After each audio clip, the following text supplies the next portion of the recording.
Welcome to the Techmeme Ride Home for Thursday, April 13th, 2023. I'm Jackson Bird, filling in for Brian McCullough. Today, the stocks of Apple suppliers Cirrus Logic and AAC are down after reporting that iPhone 15 Pro models won't have solid-state buttons after all. IBM is reportedly looking into selling the weather company for quite a bit less than they paid for it in 2015. LinkedIn has new identity verification via the airport and stadium security service Clear. Ethereum has successfully completed its Shanghai or Shapella upgrade, letting users withdraw staked Ether. And Warner Bros. Discovery has officially renamed HBO Max to just Max. Here's what you missed today in the world of tech. So, those solid-state buttons on the iPhone 15 Pro might not be happening after all. 9to5Mac reported in an update earlier this week, quote, reliable analyst Ming-Chi Kuo has just corroborated Jeff Poo's report about Apple switching back to the classic volume buttons instead of the new solid-state ones with iPhone 15 Pro. The analyst explained that the iPhone 15 Pro is still in the EVT, Engineer Validation Test, stage, which means that Apple still has time to change the final design. Kuo says that removing the solid-state buttons will simplify the development and testing process, and that this won't affect the iPhone 15 launch schedule. However, this will hurt Cirrus Logic and AAC Technologies, both Apple suppliers that would provide parts for the new buttons. End quote. And hurting Cirrus and AAC is exactly what happened. Today, their stocks fell 12 and 14% respectively in response to the news. Quoting CNBC, Cirrus's technology and parts help power Apple's haptic touch systems, which have been used to replace physical buttons, like the home button on some iPhones, with touch-sensitive buttons that mimic the way a button push feels. Cirrus's relationship with its largest customer, widely acknowledged as Apple, provided around 88% of its revenue for the most recent quarter. Kuo had previously said that Apple would expand its use of Cirrus's technology beyond haptic touch and replace the physical volume buttons with solid-state technology, but in his most recent note posted on Tuesday evening, Kuo said unresolved technical issues had forced the tech giant to abandon the change. Investors had anticipated that the new solid-state button design would increase suppliers' revenues and profits, thus this change is particularly unfavorable for Cirrus Logic and AAC Technologies, Kuo wrote on Tuesday. End quote.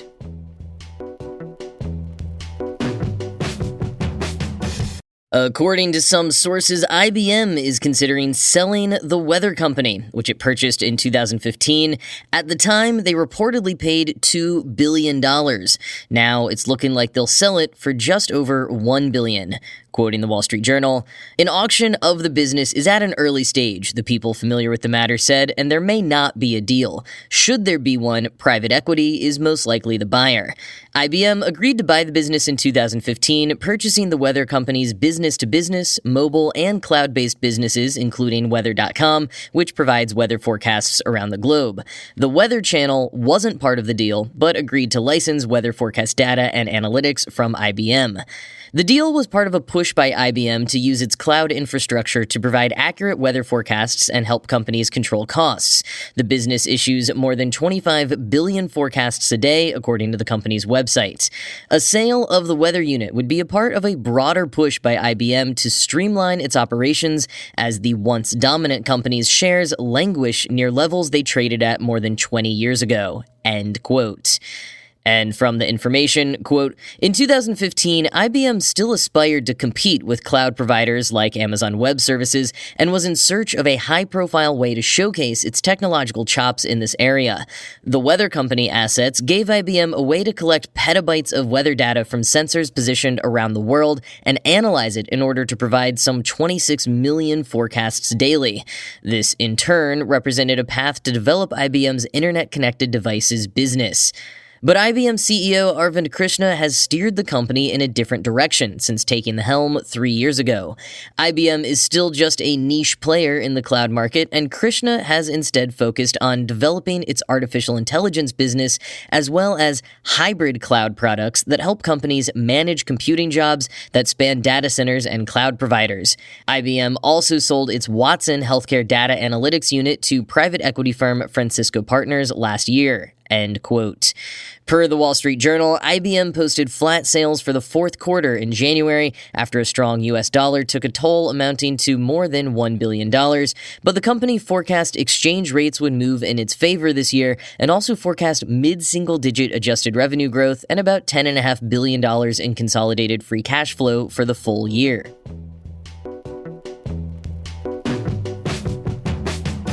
LinkedIn has just added new methods of identity verification that will be free for all individual users, but some methods will only be available to users with government-issued US IDs for now.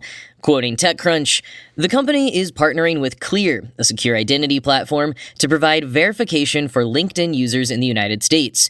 Starting this month, users can display on their profile that they verified their identity with Clear. To do so, you need to provide your government-issued ID and phone number. Once you verify your identity, your profile will display a new Verifications section under the Connect and Message buttons. Users who visit your profile will see a checkmark next to a government ID banner that will indicate that you have a verified government ID. LinkedIn users around the world also have the option to verify where they work with their company email. To confirm your place of employment, you have to enter a verification code sent to your company email address. LinkedIn notes that this feature works with more than 4,000 companies on the platform, and the platform plans to roll out this option to more companies over time. Alternatively, LinkedIn has partnered with Microsoft to allow organizations to leverage the Microsoft Entra Verified ID platform to issue digital workplace IDs for free for eligible users. The new option will roll out at the end of this month. LinkedIn plans to make this option available to dozens of participating companies, reaching more than 2 million LinkedIn members. End quote. And from Wired, quote, after noting in June 2022 that the company had seen a rise in fraudulent activity on its platforms and across the web, LinkedIn announced efforts in October to detect and remove more fake accounts, expand verification, and generally boost authenticity for its more than 900 million users. Today's announcements dramatically expand the scale and scope of those verification initiatives. Having the ability to verify components of your identity and employment won't keep attackers from generating fictional personas and even fake companies to verify phony jobs, but if job verification is widely adopted on LinkedIn, it will make it harder for bad actors to impersonate legitimate accounts and build out compelling fake personas. Researchers who monitor digital crime say that robust verification methods really can reduce the prevalence of online scams, or at least make attackers' jobs more difficult in consequential ways. Since its acquisition by Elon Musk last year, for example, Twitter has been criticized for transitioning its verification model to a service that anyone with a credit card can pay for. End quote. And our pal Chris Messina tweeted in response to the news, quote, Musk talks about the importance of identity verification on Twitter, but LinkedIn is marching ahead by subsidizing Clear verification. Consider, too, that the CCP will require AI service providers to verify their identities. There's a slippery slope here. End quote.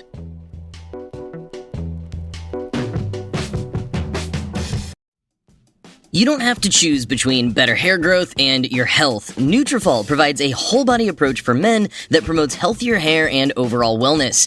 Get ahead of thinning hair with Nutrafol's whole-body approach to hair growth. No drugs, no compromises. Nutrafol is the #1 dermatologist-recommended hair growth supplement, clinically shown to improve your hair growth, visible thickness, and visible scalp coverage. Nutrafol's hair growth supplements use physician-formulated, natural, medical-grade ingredients. Go to Nutrafol.com to take their hair health wellness quiz. Identify causes of your thinning hair, and Nutrafol will give you a personalized plan for better hair growth through whole-body wellness. Nutrafol supports healthy hair growth from within by targeting root causes of thinning, such as stress, hormones, environment, nutrition, lifestyle, and metabolism through whole body health. And it works. In a clinical study, men showed progressive improvement in hair growth and visible thickness after 3 to 6 months. Take the first step to visibly thicker, healthier hair. For a limited time, Nutrafol is offering our listeners $10 off your first month's subscription and free shipping when you go to Nutrafol.com/men and enter promo code RIDE. Find out why over 3,500 healthcare professionals recommend Nutrafol for healthier hair. Nutrafol.com/men, spelled Nutrafol.com/men, and enter promo code RIDE. That's Nutrafol.com/men, promo code RIDE.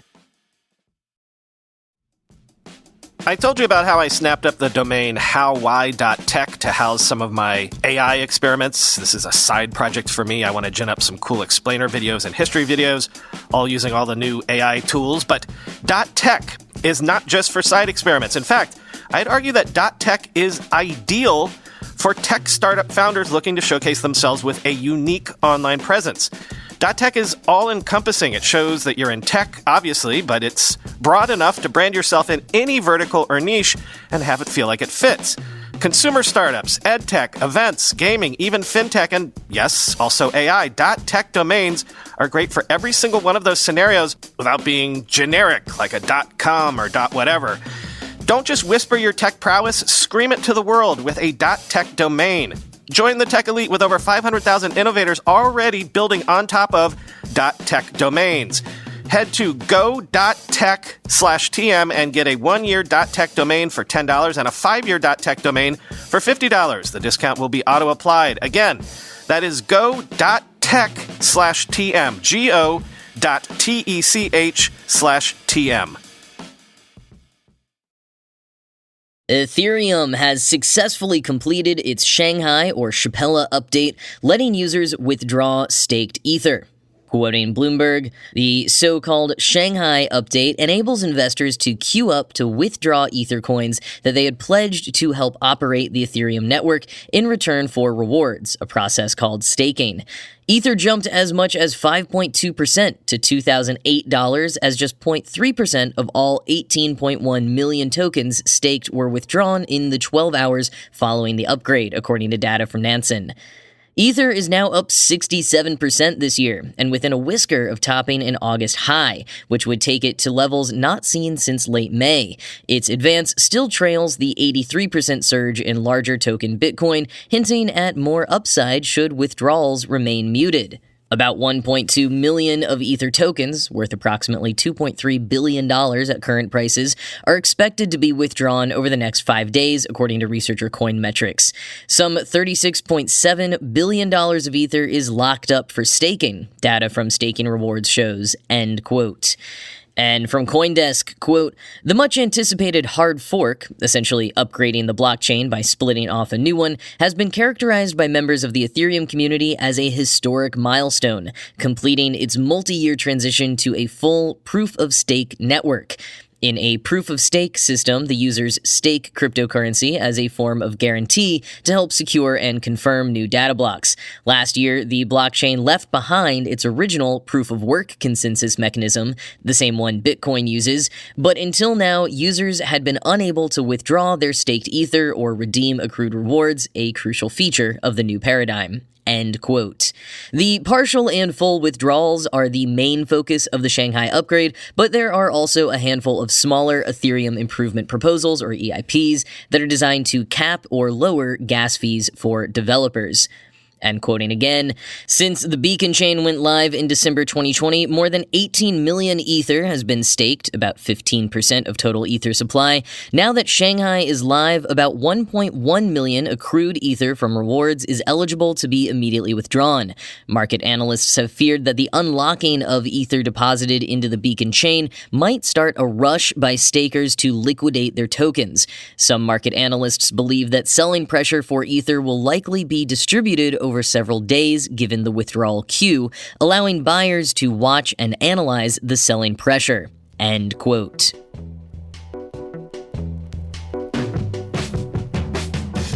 HBO, HBO Go, HBO Now, HBO Max, and now just Max? Warner Bros. Discovery has officially announced that its flagship streaming service, rather than all bundled under the HBO Max umbrella, will simply be named Max. Quoting Variety, the company announced the name change at a press event Wednesday, where it also revealed a slate of upcoming projects. The rebuilt Max, on the web at max.com, is set to launch first in the US on May 23rd, featuring what the company promises will be an average of more than 40 new titles and TV show seasons every month.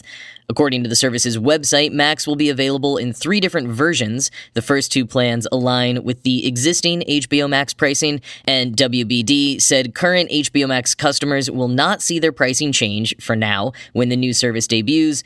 The third tier, Max Ultimate, expands to up to 4 streams and includes 4K content, as well as an expanded catalog of content available in 4K UHD, including from franchises such as Game of Thrones, The Last of Us, Harry Potter, The Lord of the Rings, The Dark Knight trilogy, and more. End quote. Some of the upcoming projects include The Penguin, a The Batman spin-off series with Colin Farrell reprising his role, more Game of Thrones prequel series, a new Harry Potter TV series retelling the original books, a new Big Bang Theory series, and a new drama in the Conjuring universe. Original content is dead, folks. As for the reason behind the name change, J.B. Perrette, president and CEO of Global Streaming and Games for Warner Bros. Discovery, explained, quote, "We all love HBO, and it's a brand that has been built over 5 decades to stand for edgy, groundbreaking entertainment for adults. But it's not exactly where parents would most eagerly drop off their kids, and yet Warner Bros. Discovery has some of the best-known kids' characters, animation, and brands in the industry. Not surprisingly, the category has not met its true potential on HBO Max. At the same time, we also want to honor and embrace where we've come from. HBO is the most iconic, trailblazing brand in entertainment. HBO is not TV. HBO is HBO. It needs to stay that way, which is why we will privilege it in the product experience and also not push it to the breaking point by forcing it to take on the full breadth of this new content proposition. We, the execs, did look fairly briefly at various alternatives that could include Warner, or include WB, or could include the HBO brand, and we just felt like that was sort of not necessary. We had Max, which was short, tight, says something universal. Yes, the risk was ultimately that it's sort of maybe less ownable because it's a common word, but the flip side is that also made it very approachable and very easy.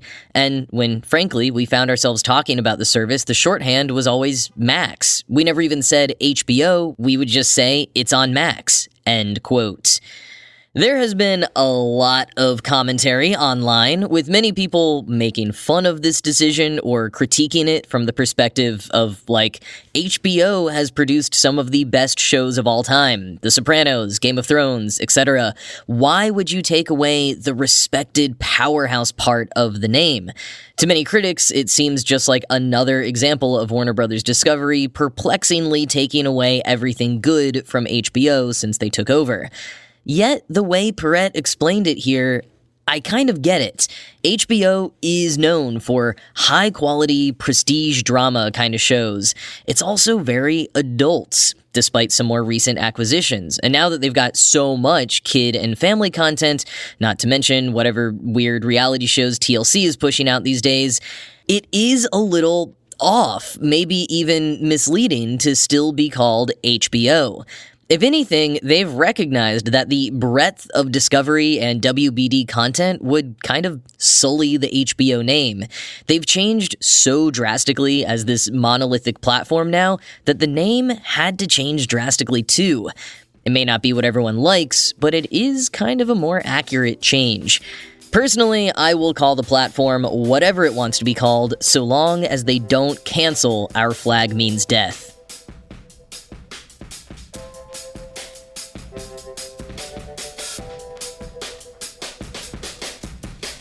That's all I got for you today. One more day with me before Brian returns on Monday. I'll talk to you again tomorrow.